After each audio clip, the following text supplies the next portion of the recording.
خواتین گھریلو زندگی میں آپ کی اطاعت کرتی.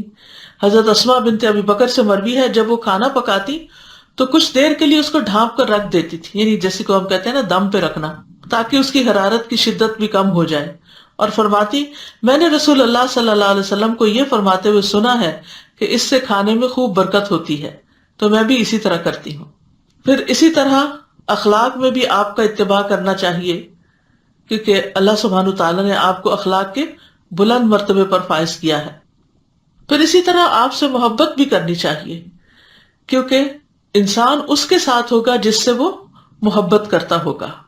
اور محبت جو ہے انسان کے لیے اپنے ارادے اور سوچ کو اور اپنے اقوال اور افعال کو اللہ اور اس کے رسول کے تابع کرنے میں بہت مددگار ہوتی. انسان کے لیے آسانی پیدا ہو جاتی ہے. اور نبی صلی اللہ علیہ وسلم سے محبت جو ہے وہ ایمان کی علامت ہے. ہمیں ہر چیز سے زیادہ نبی صلی اللہ علیہ وسلم سے محبت کرنی چاہیے.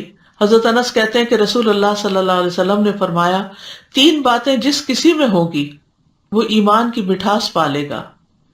یہ کہ اللہ اور اس کا رسول اس کے نزدیک ہر چیز سے زیادہ محبوب ہو، اور یہ کہ آدمی جس کسی سے محبت کرے صرف اللہ کے لیے کرے، اور یہ کہ کفر میں دوبارہ لوٹنے کو اس طرح ناپسند کرے جیسے وہ آگ میں پھینکے جانے کو ناپسند کرتا ہے. پھر اسی طرح اپنی جان سے بھی زیادہ ہمیں نبی صلی اللہ علیہ وسلم سے محبت کرنی چاہیے، اور یہ ہم پر واجب بھی ہے.